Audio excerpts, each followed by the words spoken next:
অনেক সময় self appraisal রিপোর্টের ক্ষেত্রে আপনি ফরওয়ার্ড করতে ভুলে গেছেন অথবা ফরওয়ার্ড করতে পারেননি, সেক্ষেত্রে দেখা যায় যে online SAR is pending with employee ESS. আবার এটা কোথা থেকে দেখছি? মাই অ্যাপ্রাইজাল স্ট্যাটাস রিপোর্ট থেকে দেখছি। দেখুন 2023-24 সেলফ অ্যাপ্রাইজাল রিপোর্ট এটা কিন্তু ফরওয়ার্ড হয়নি, online SAR is pending with employee ESS. তারপর ধরুন আপনি যদি ইনিশিয়েট সেলফ অ্যাপ্রাইজালে যান, সেখান থেকেও যদি আপনি ফিনান্সিয়াল ইয়ারটা সিলেক্ট করে সার্চ করেন, তাহলে সেক্ষেত্রেও দেখুন এখানে রয়েছে the online SAR is pending with employee ESS. তারপরে দেখুন যদি ভিউ ক্রিয়েট অ্যাপ্রাইজাল হায়ারার্কিতে আপনি যান, সেক্ষেত্রেও যদি আপনি সার্চ করেন, তাহলেও আপনাকে এইটা এরকম দেখাবে যে online SAR is pending with employee ESS. অনেক সময় আপনারা কমেন্ট করে জানতে চান যে এইরকম তো দেখাচ্ছে, এটা কোথায় গেল, আমি আর খুঁজে পাচ্ছি না। তো যাই হোক, এটা অনেক সময় দেখা যায় কি বছরে একবার করা হয়, এই জন্যে না জানার জন্যে এই সমস্যাগুলো আমাদের অনেকেরই হয়ে থাকে। তো যাদের ক্ষেত্রে এই ধরনের সমস্যা হচ্ছে তাদেরকে বলবো, যখনই থাকবে এমপ্লয়ি ইএসএস, এই কথাটার অর্থ হচ্ছে এমপ্লয়ির ইনবক্সে আছে। তো দেখুন কোনো একজন এমপ্লয়ির ইএসএসে আমি ইতিমধ্যে ঢুকে আছি, ই সার্ভিস ফর এমপ্লয়িতে আছি আমি, ঠিক আছে, এমপ্লয়ি ই সার্ভিস। সেখানে দেখুন এই ইনবক্স, মাই ইনবক্স, সেখান থেকে ইনবক্সে ক্লিক করবেন। ইনবক্সে ক্লিক করলে দেখবেন আপনার যা আপনি করে রেখেছেন সেটা আপনি পাবেন। তাহলে আশা করি আপনারা বুঝতে পারলেন যে ইএসএসে যখন পড়ে আছে, তার মানে এমপ্লয়ি ই সার্ভিসে যখন পড়ে আছে, তার মানে হচ্ছে মাই ইনবক্স।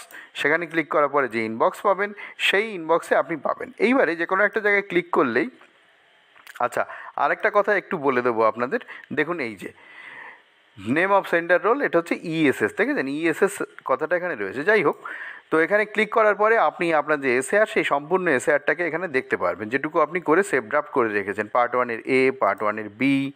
যদি আপনি কিছু এখানে চেঞ্জ করতে চান, পাঠানোর আগে পর্যন্ত এটাকে আবার আপনি চেঞ্জ করে সেভ করে পাঠাতে পারেন। পার্ট 2। তো যাই হোক, এখানে যদি আপনার কিছু পরিবর্তন করবার দরকার থাকে, অবশ্যই আপনি আবারও পরিবর্তন করে পাঠাতে পারেন।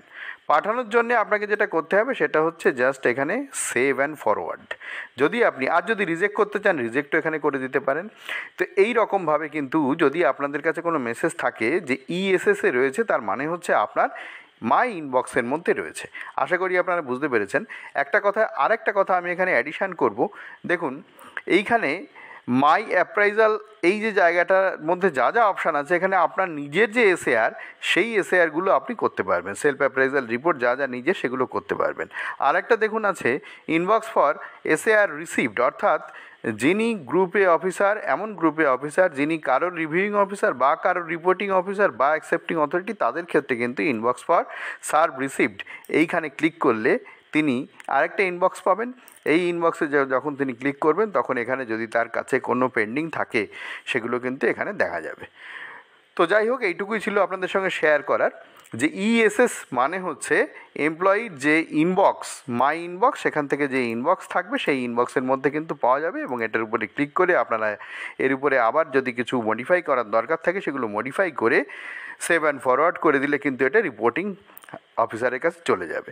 আবার একটা কথা বলে দিই, অনেক সময় কিন্তু আপনারা এটাও দেখেন যে হায়ারার্কি আপনি নোডাল অফিসারের কাছে পাঠিয়েছেন বটে, কিন্তু সেখানেও কিন্তু অনেক সময় দেখায় যে ইএসএসের কাছে রয়েছে। তো নোডাল অফিসারের কাছে পাঠানো হয়নি, ইএসএসের কাছে রয়েছে। অনেক সময় দেখা যায় যে your hierarchy is pending with ESS. এখানে দেখুন অ্যাপ্রুভ বাই নোডাল অফিসার লেখা রয়েছে। তো অনেক সময় যদি দেখা যায় যে হায়ারার্কিটার ক্ষেত্রেও একই রকম রয়েছে পেন্ডিং উইথ ই সার্ভিস, তার অর্থ হচ্ছে আপনি হায়ারার্কিটা নোডাল অফিসারের কাছে এখনও পাঠাননি। সেক্ষেত্রে আপনাকে হায়ারার্কিটা নোডাল অফিসারের কাছে পাঠাতে হবে। নোডাল অফিসারের কাছে পাঠানোর ক্ষেত্রে নোডাল অফিসারের নাম আপনি দেখতে পারবেন। এর আগের ভিডিওতে নোডাল অফিসারের কাছে পাঠানোর ভিডিও হায়ারার্কি ক্রিয়েট করে আমি সম্পূর্ণ ভিডিও শেয়ার করেছি, চ্যানেলে আপলোডেড আছে। যদি কারোর দেখার দরকার হয়, প্লিজ এই ভিডিওর নিচে ডেসক্রিপশন বক্সটা ভিজিট করবেন, ওখানে কিন্তু সেই ভিডিও সহ আরও অন্যান্য অনেক ভিডিও লিঙ্ক আপনারা পেয়ে যাবেন। তো এইটুকুই ছিল আজকের আপনাদের সঙ্গে শেয়ার করার জন্য। ভিডিও ভালো লাগলে লাইক করবেন, যাদের এই ধরনের ভিডিও প্রয়োজন তাদের মধ্যে একটু শেয়ার করে দেবেন প্লিজ। আর চ্যানেলে নতুন হলে প্লিজ চ্যানেলটাকে সাবস্ক্রাইব করে নিন। দেখা হবে পরের ভিডিও, ভালো থাকবেন।